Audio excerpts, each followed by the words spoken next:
Welcome back. We are now in the last class, or last session of this particular class in Natural Liberation in Part 8. So this is the last session of all of this class. And the topic today is enlightenment. So in one way, it is going back and reviewing things that we've already talked about, but also putting a little different spin on it and adding a few pieces from other sources that may be helpful to you as a part of that. So I wanted to first start off just with the idea of enlightenment itself in the Buddhist tradition. The English word for enlightenment is translated from the Pali and Sanskrit, and that word is bodhi, B-O-D-H-I. The root word for that is bud, like in Buddha. Okay, so that means to be awake. So Buddha means one who is awake. And so the idea is that you become aware, that you know, that you understand. And so that is what it's looking at. So bodhi implies a state of realization of a Buddha. And that what they are realizing is the true nature of things. We use that expression over and over again. So bodhi includes a sense of understanding karma and reincarnation that lead us to the experiences of suffering that we have. Now in India, the idea of liberation was very popular at the time of the Buddha. He didn't create that idea at all. But it meant freedom from reincarnation and thus suffering that comes along with it. And that's what the Shravakas and others were trying to do, is attain, the Shramanas in particular, were trying to do at that particular time. So the Shramanans considered one who had attained this liberation as an arhat. And so the Buddha also picked up that term. And so in the path of individual liberation, when one has attained that state, they're known as an arhat. And it's an honorific term. It means worthy, and in this case worthy because of having attained enlightenment, nirvana. So it was adopted into the path of the Buddha, as I mentioned. In the Vajrayana Sutra, the Buddha describes having attained 3 insights as a part of his enlightenment. One had to do with past lives, understanding his past lives. Another had to do with the workings of karma, how that all worked, and then reincarnation. So those 3 things were part of his enlightenment process as he was sitting under the Bodhi tree. And then in addition to those 3 insights, he also had, that we're very familiar with, the Four Noble Truths was another insight. So those were the insights that he had in the process of attaining enlightenment. Now he said, knowledge rose in me and insight. My freedom is certain. This is my last birth.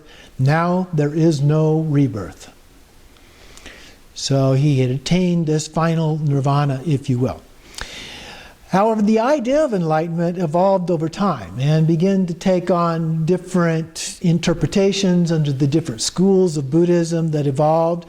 So the path of liberation, for example, it referred to nirvana, understanding the true nature of self and other as lacking any inherent existence, which we talked about, or appearance emptiness. All appearances are empty of any inherent existence. And in that state, you're freed from the 3 poisons. For example, attachment or desire. We sometimes use either of those, or aversion, or anger, or ignorance, or delusion. Those 3 poisons are very root of the fundamental ignorance that we have. So out of the ignorance being the most basic, then we get this desire or attachment or this aversion or anger, and then those evolve into the 6 poisons, which evolve into other things. So we have 51 different afflictive emotions in the tradition and so forth. And they're all based on different modalities of those particular things. In the path of altruism, on the other hand, so we're looking at the importance of other sentient beings here instead of just focused on ourselves. It was said that attachment and aversion had been eliminated, but for those people who had attained enlightenment on the path of individual liberation. So they had overcome attachment and aversion, but there still remained a little subtle obscuration as long as they were just an arhat. And the reason for that is the basis of the whole principle of altruism or the path of the Bodhisattva. That has to do with the fact that we are trying to attain enlightenment for the benefit of all sentient beings. So individual liberation did not attain this further step that completely eliminates even the most subtle form of ignorance, because it did not take into account other sentient beings. So that was the basic idea in the path of altruism, that it was a lesser form because they weren't trying to achieve enlightenment for the benefit of all sentient beings. And so this was articulated in the path of altruism as luminous emptiness of transcendent wisdom. So the yogin then achieved a non-conceptual realization of the true nature of mind that transcended any conceptual descriptions. Although, of course, there's a wide array of terms that become associated with the idea of non-conceptual transcendence. This approach then continued into the path of Tantra. Now, sometimes the path of Tantra is considered to be a part of the path of altruism. So it's often seen as a step, but in other cases it's just a part of the same. And so the same idea is inherent in the level of the path of Tantra. With the emphasis on deity practices, however, the ultimate state changed into the transcendent bliss emptiness. Okay? So instead of luminous emptiness in the path of altruism, it became bliss emptiness. In the path of great perfection, this idea of the enlightened state was again refined just slightly, so that the awareness itself was equated with emptiness. And so we have awareness emptiness, and thus enlightenment. And finally, with the state of parinirvana, one is said to have achieved the ultimate state of compassion emptiness. So as a result of that, we have these 5 different concepts. They're really subtle differences. I prefer to think of them as like a hologram. You're looking at one particular thing just from different places, or like the front and the back of your hand, only in this case there's 5 different ways that you look at this, so it has slightly different characteristics. And in the philosophical schools, of course, sometimes they argue about those differences and the importance of those differences, and my point of view is better than your point of view and those kinds of things. But I think really they're all of use to us, and they all supplement and complement each other.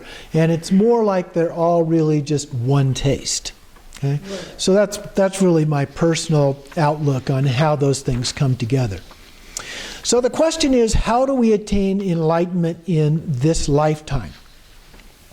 So the Sanskrit word Vajradhara, we run across that in various texts, means knowledge holder. Vidya means knowledge, specifically the knowledge that comes from wisdom, and Dhara means to hold. So Vidyadhara is one who holds the wisdom within their consciousness. And they are aware of the true nature of things and mind at all times. So it's not just occasionally when they're thinking about it or when they're reading about it or doing the practice, but all of the time. It's constantly in their mind. They're aware of that. Even when they're active and doing other kinds of things in the world. But what is this wisdom that they're talking about here? So to understand enlightenment, we need to understand the wisdom. And of course, what we've been doing as we've gone through these 4 paths is we've been talking about first the ethics and then the meditation and then that wisdom part. So we've looked at, on each of the 4 levels, we've looked at that wisdom aspect in terms of these 4 paths. So the ultimate result of meditation is right view. If you remember when we talked about the Eightfold Path, the Noble Eightfold Path that the Buddha taught in right view, is one of those, and that is this view of wisdom, this understanding of transcendent wisdom, if you will. It's the realization of ultimate truth. And so, on one hand, you could ask the question, what is the truth then? That comes up. Can we believe in a non-material reality that is beyond what we can see, hear, touch, smell, and taste? In science, we talk about empirical truth. Empirical means you can see it, hear it, touch it, taste it, smell it. Okay? Now they've gone beyond that, of course, into theoretical physics, for example, or other things that are not empirical.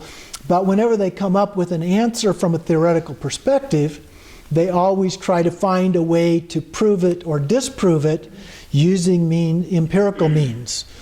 And so we have the Hadron Collider in Europe, where they're trying to figure out whether different particles exist and whether they can explain things the same way that the theory says it is explainable, and so forth. And so it's very important from a scientific point of view to be able to do both. So how can something be true when not everybody believes or accepts it or acknowledges it to be true? Can we even prove that it's true? And those are important questions to answer. They're not easy to answer either. The historical Buddha himself appears to have observed a noble silence when asked about various metaphysical questions. Now, what happened after you die? He didn't say, I don't know, but he didn't say anything at all. He didn't say, I do know. He didn't say, this is what happened, or anything like that. That gets interpreted differently by different schools and what that means and why he did that and so forth. But the fact is, he didn't really say, at least not in that form at that time. And so what we do know about truths, some truths from our perceptions are fairly clear, fairly evident in things in the material world. Scientific theories are oftentimes, as I said, to describe these truths. But in other cases, they're in dispute. For example, some people believe in evolution. And there's indisputable scientific evidence to that effect. But other people still reject it. They go for creationism or intelligent design or some other thing that represents the truth in their mind. So we have disagreements about that. So what is considered to be true varies from culture to culture, from country to country, and so forth. So there is no one single thing that we can point to say that is the truth, if you will, that everybody accepts. Even when there's lots of scientific evidence to support things, some people still disagree with that. So this is the kind of thing that we refer to in the Buddhist tradition as relative truth. Okay? These are things that explain ordinary things. There may be disagreements, there may be different points of view, and those kind of things. Those are all what we call relative truth. At the same time, the very definition of the word truth infers that there are some things that are absolutely true beyond dispute. And that is what we refer to when we say ultimate truth. These things cannot actually be disputed. So what is real? Well, we normally consider what we see, hear, touch, taste, smell, and so forth to be real. Okay? I knock on the table, I can pinch my skin, I can look at this piece of paper and feel it and smell it and even taste it if I wanted to. And that seems real. And if you agree with me, then that makes it seem more real. Process in science called triangulation, where if we get multiple sources looking at something and everybody agrees, then that increases the probability that it is in fact real. Of course, on the other hand, everybody can be deluded, and all of that agreement turns out to be wrong. The world isn't flat, even though everybody agreed that the world was flat. So at times we discover that what we agree upon doesn't necessarily make it so. One of the things that happens as a result, or that causal factor, is that our brains are actually designed in a way that provide us with a particular way of perceiving things. And that tends to make those perceptions seem more real to us. But those perceptions are vastly different than what we know the world to actually be like from a scientific point of view. Let me give you a couple of examples. We're going to try an experiment. What I'm going to want you to do is find a point across the room for you, just a single point, something relatively small that you can look at. And I want you to look at that, and then without moving your eyes, so keep your eyes focused, I want you to look around in the rest of all of the area of perception, everything that you can see around, and see if you can find a blank space.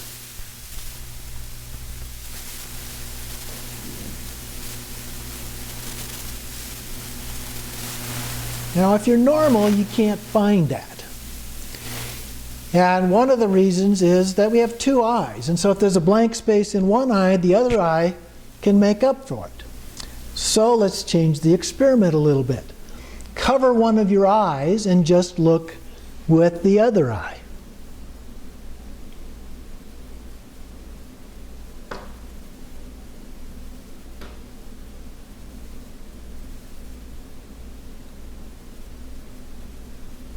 Can't find one?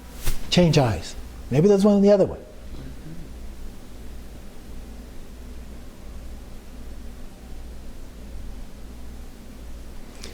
Again, if you're normal, you're not going to find a blank space there. Now, we're going to try something different. Go back to your point. Put your arm out in front of you with your thumb up over the top of that with one eye covered. Okay, so you have one eye, the thumb's over the top of it, so it's clearly blocking. You can't see where that is right now. You can't see it. Okay?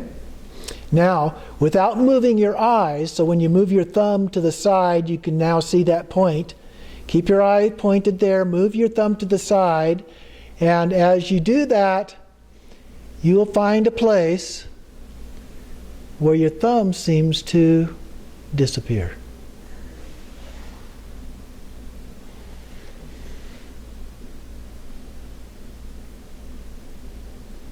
Okay, you can move it in and out of that space, but it disappears. There's a blank spot. You couldn't see that blank spot before. That blank spot. Your peripheral vision. All it did is it went off your peripheral. No, if you're off your peripheral vision, you're too far out. No, not really when it's just one eye. Yeah, you are. You're too far out. Far out from both sides. No, I put it here, and I'm going to see that even with my one eye, it's not disappearing. No, you haven't found the spot then. No, what I'm saying, it's not disappearing. Then you haven't found the spot. There is a place where it will disappear. It cannot not disappear, I'm saying. Okay? Okay, you're going to have to prove that. Here's why. Okay? The reason is that spot is where the optic nerve connects with the back of your eye. There are no light sensors there. You cannot see in that particular spot. Okay? It goes here. Okay, I see it here. It goes here. So Yeah. I got that from. So it does. So you cannot see in that spot because there's nothing there to collect the light to see in that spot. So that's the idea, is that the reason that we don't see a blank spot is not because of our eyes, it's because of our brain. Yeah. Our brain fills that in. Right. In fact, it turns out scientifically that a great deal of what we take for granted as being able to see, we're not seeing at all. It's actually from our brain, from previous experiences that we have had. So we know this room, or we know people and what they look like, or our house, or other things.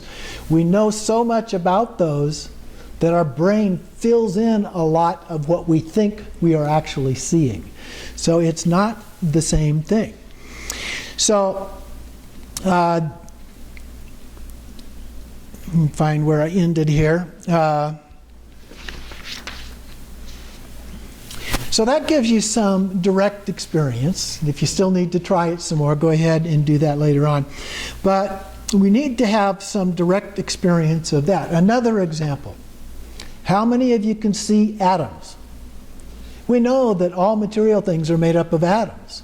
And yet, I don't know of anybody that can see an atom, not without an electron microscope or something like that. The world is not the way that it appears at all, and we know that from science. And in many ways, it's not even close to what we think it is. I don't have the video to show you, but some of you may have seen the gorilla video. It's a series of two teams bouncing a basketball. One team is bouncing a basketball. The other team, well, maybe both of them are. I can't remember now. One is dressed in white, one is dressed in black. And so you're supposed to count how many times the white team passes the basketball to somebody else on their team. And so you do that, you focus, you count, you count, you count. And at the end of the video, you stop, and the person guiding this says, how many of you saw the gorilla? Okay? Most of the people in the room will not have seen the gorilla. They're so focused on watching them pass the basketball back and forth that they didn't realize that somebody in a gorilla costume came right into the middle of the scene, turns at the camera and waves, and then turns and walks out of the image. Most of the people will not have seen that at all. So it's perception. That's how much our perception is actually unreal in terms of what is going on. We think it's real. Or, for example, at a murder scene. You can have 10 witnesses, eyewitnesses, and every one of them will describe what happened differently. So there are lots of examples of the fact that the way we perceive things and the way we think of things as real is not. It's not the way that we really think it is. An atom, for example, if the nucleus of an atom was the size of a grain of salt, the electrons that are spinning around the outside of that would be 14 stories away. Okay? And everything else in between is absolute empty space. So almost everything that we see in this world is empty space. In fact, if you took all of the 6 billion plus people in the world and compressed all of the space out of them, out of their bodies, out of the atoms that make up their bodies, they would fit in a thimble. A very heavy thimble, but they would fit in a thimble nevertheless. That's how much just empty space there is. But we see things that look like they're solid. But they're not solid in the way that we think that they are. All this is to say that what we perceive in the world is really just an illusion. And that's what the Buddhists said as well. Everything that we perceive is an illusion. Now, they weren't thinking of it in terms of atoms or some of these other things that we know today, but they had enough understanding of the way that the mind works to realize that, yes, this really is an illusion. This does not work the way that we think it does, even 2,600 or so years ago. Okay? So that is a very important idea and fundamental to the understanding, the wisdom understanding of the Buddhist point of view about things.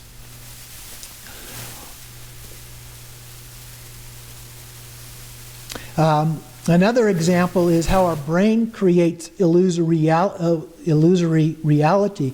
Scientists now know that the view created by the brain is highly affected by our emotions. And our perceived ideas of the world, our expectations, and so forth represent as much as 80% of that. So 80% fiction, 20% reality. And we call this the truth. Okay? So it's helpful to have those kind of ideas as you think about this. The last one to consider is at birth, an infant perceives the world as one, non-dual. And yet And so there's no ability yet to differentiate one from the other, self and other. In their environment, in the womb, nothing made sense in terms of difference between me and something else. But once they're born, eventually the brain starts to figure out, there are some differences here. So it actually creates the perception of self versus other. Okay? That's actually created by our experience with the brain. So the question comes up, what is ultimate truth? If all of these things that we think are true really aren't, then what's ultimate truth? Well, within the realm of religious and spiritual beliefs, not just in Buddhism, because this overlaps somewhat with other traditions, there's considerable difference in what individuals consider to be ultimate truth. Nevertheless, direct experience of the ultimate, whatever we perceive that to be, often has been described as being more real than what we normally perceive as reality. That's a very common description, that is more real than what we're seeing around us. Okay? So there's a sense about that. Trying to describe that, however, is another matter. And so the mystics sometimes use things like emptiness or nothingness as a way of trying to explain that. But contrary to the implication of those words, the mystics sometimes, this does not mean that there is no ultimate. Okay? So we may say, well, it's emptiness or nothingness, but it doesn't mean it doesn't exist. There is something there still that does exist. In Buddhism, for example, it's been expressed in terms of having an inherent or independent existence. And whatever lacks in independent existence is not the ultimate. So in tying it to the notion that everything is interdependent or dependent arising, then those are not the ultimate. To have an independent existence would mean that it would be unaffected by any other causes or conditions. So that would have to be permanent and beyond time, with no beginning, no end. There would be no parts, because if there were parts, that would condition it or affect it in some way. We can't find such a thing. We can search like we did in our practice, and you can't find that kind of thing. So this leads to the idea that ultimate is nothingness. If you can't find it, it's like nothing at all. But that cannot be the case, since we've already established that it exists. So how can it be nothingness? Well, in discussing transcendent wisdom, the Heart Sutra, it contains the famous line, form is emptiness, emptiness is form. So emptiness means being empty of inherent existence. Then what we are addressing is form, as well as any other thing that we might happen to be talking about. It's empty of inherent existence. Since any form is clearly dependent upon other causes and conditions, it is empty of inherent existence. So being empty of inherent existence infers that there is something to be empty. Okay? You can't have nothing that's actually empty of something. And so it infers that there is some kind of a form there. So form is emptiness, emptiness is form. So the Heart Sutra goes on to exclude a long list of other descriptors and things, many of which are actually phrases and terms and concepts used in the Buddhist tradition to say that it transcends those. And hence we use that term transcendent wisdom. It goes beyond our ability to explain any of this. So in describing what it's not, then, there's no way to go about describing what it actually is in a meaningful way. So we have to begin to transcend our ability to try and explain it. You give up that. You abide in the paradox and just accept that as it is. And stop trying to explain it. You try to explain it, you get to a point where all you're doing is creating an obscuration for yourself. Okay? So that's where we come back to, that we've talked about before a few times, the four reliances. Talked about it very early in the course and a few other times along the way. The first reliance, rely on the teaching, not the teacher. The second reliance, rely on the meaning of the teaching, not the words that express it. The third, rely on the definitive meaning, not the provisional meaning. And the last one, rely on transcendent wisdom of deep experience, not ordinary knowledge. Okay? So you get to the point where you just abide in this transcendent wisdom without trying to explain it at all. It just is. So the way we know transcendent wisdom exists is that we have some form of consciousness. Now, we're aware. Awareness is very critical on the path in Buddhism. So consciousness is what enables us to sense the presence of the ultimate directly. So we need to have consciousness. So we can experience it directly, not just conceptually. So some consider there are multiple levels of consciousness. So we have ordinary consciousness that we use in day-to-day experiences. Some experience it as having multiple levels of consciousness, but one of the important ones in the Buddhist tradition is this idea of alaya consciousness. The alaya consciousness is called the storehouse, where the seeds of karma are stored. And these are considered to be very subtle. Now, in some ideas of consciousness, it tends to be very much like the idea of a soul. Now, in Buddhism, the Buddha rejected the idea of a soul, so we don't think of it as being anything like a soul. It's simply a form of consciousness, a storehouse, if you will, that's aware of those seeds.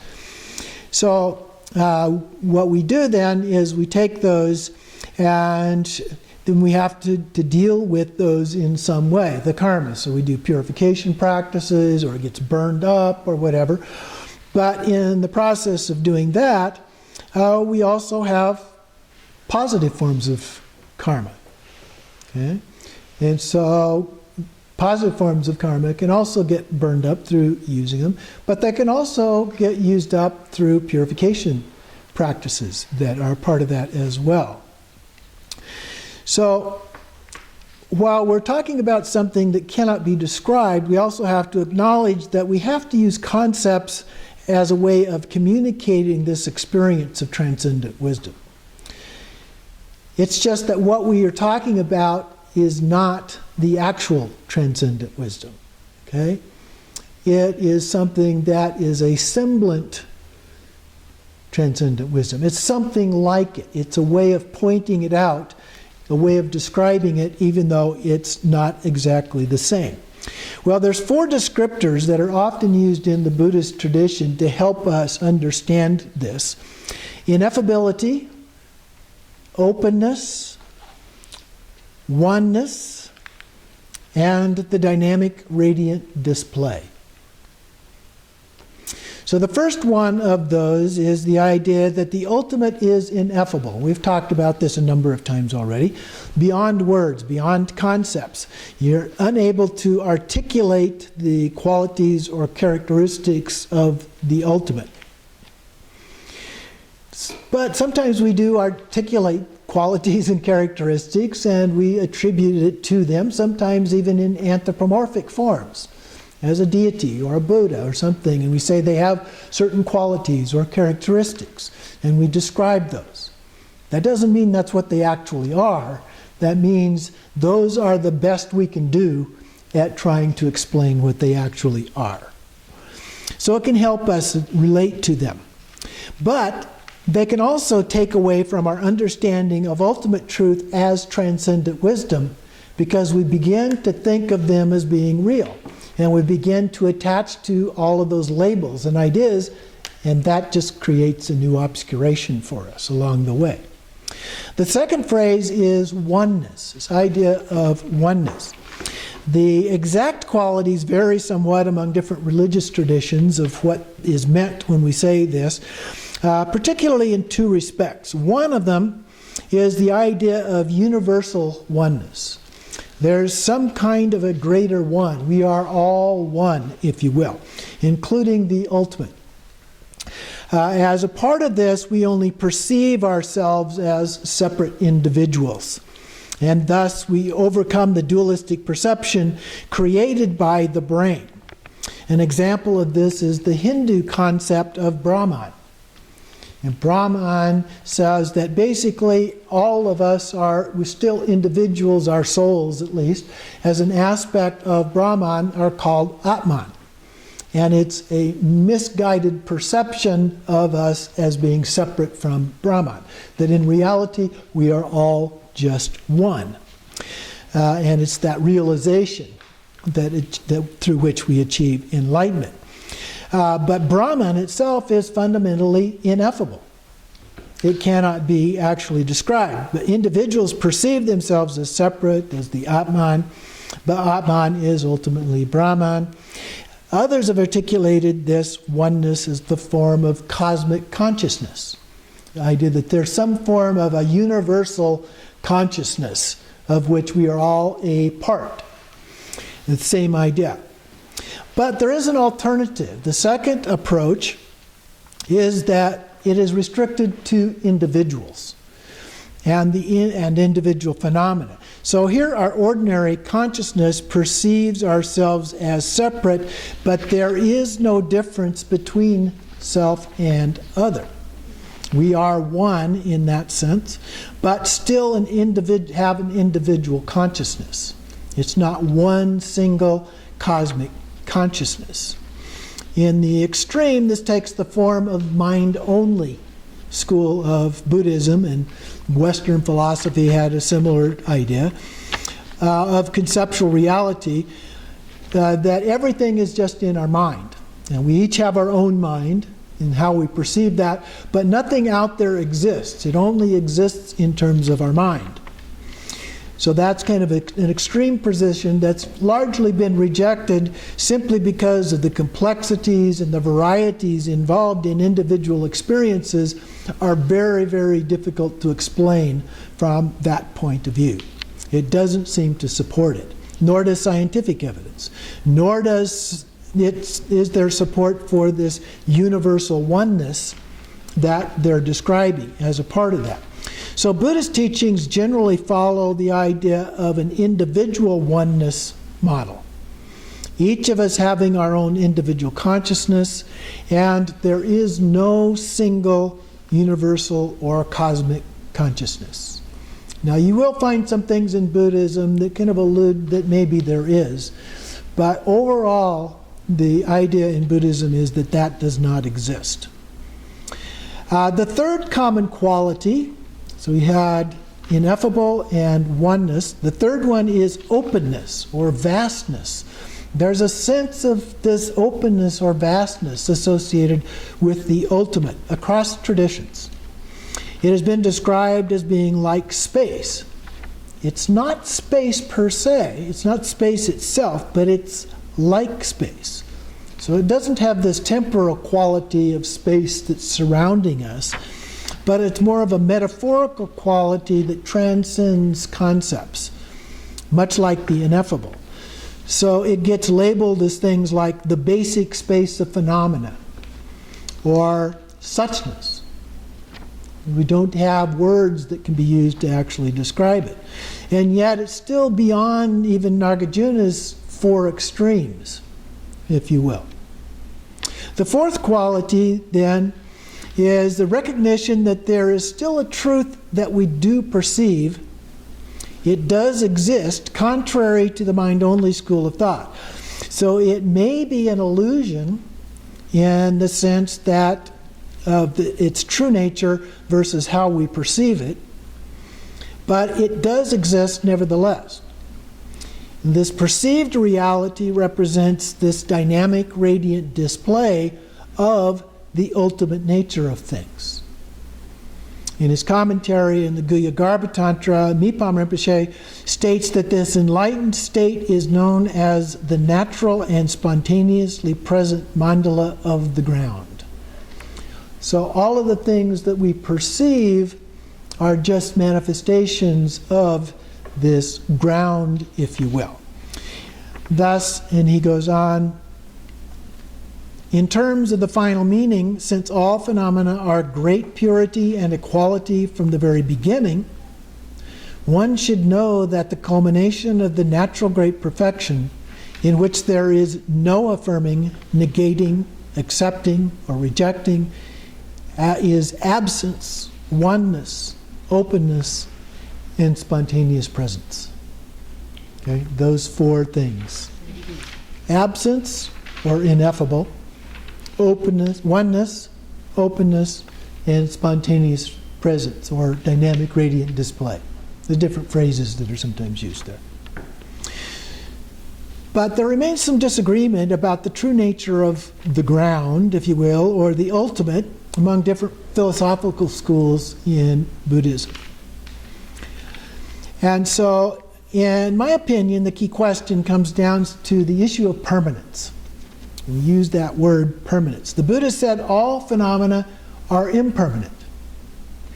And so that becomes an issue when we get into these different philosophical schools. The Prasangikas, for example, take this to include the ultimate. The ultimate, anything we could say about the ultimate, is also impermanent. So it is not the ultimate. The ultimate exists, they accept that the ultimate exists, but you can't say anything at all about it, including that it is permanent. Okay? As we pointed out, the Shinton disagree with that. And they say, by definition, if it is ultimate, it has the quality of permanent. You maybe can't say anything more about it, but you can say that, either that or it doesn't even exist. Okay? So that's one of those that we talked about last time. The problem is that one has just said something about the ineffable. When you say that kind of thing, even if you say it is impermanent, you've said something about that ineffable that you were trying not to say anything about already. You can't get around it. You wind up saying some different things about that. So what it really gets down to then is the experience. And that's the point of view of the Shinton that we talked about last time, that we all agree that it exists. But from the Shinton point of view, we can experience it even if that experience is beyond words, even if that experience is beyond the ineffable. So we need to go one step further and say, in relative terms, we acknowledge that it is permanent. Okay? So they accept that, yeah, that is a relative term, but it is a characteristic. You have to accept that it is a characteristic in order to meet the definition. So the ultimate would not be the ultimate if it wasn't permanent. And the very definition of ultimate means that it is permanent, or there's no ultimate at all. So we know that it exists, so it must be permanent, albeit from a relative point of view. So my summary is, following Nagarjuna's tetradilemma, the ultimate is not permanent, it is not impermanent, it is not both, it is not neither. It just is. Okay, so you can get around it that way by just going beyond either of those facts. But by definition, a relative use of the term ultimate is permanent. Mipam Rinpoche concludes, once we have internalized this profound nature of reality, one will be indivisible with the wisdom mind of the teacher. Okay? The two are one. So to conclude, the wisdom in Tibetan Buddhism refers to the ultimate truth. We use many descriptors, including some of those I just mentioned. It is beyond any description or concepts. Descriptions are said to be relative truth. Anything that we can say about any form of truth, including the ultimate, must actually be relative truth. But we use the words and concepts in order to communicate about the ultimate. So use a lot of labels and so forth. the ground, suchness, dharmakaya, dharmata, clear light, rigpa, so forth. And it's acceptable to use those so long as we understand they're just labels, not the real thing. Otherwise, we fall into the trap of, as Alan Watts once said, eating the menu instead of eating the meal.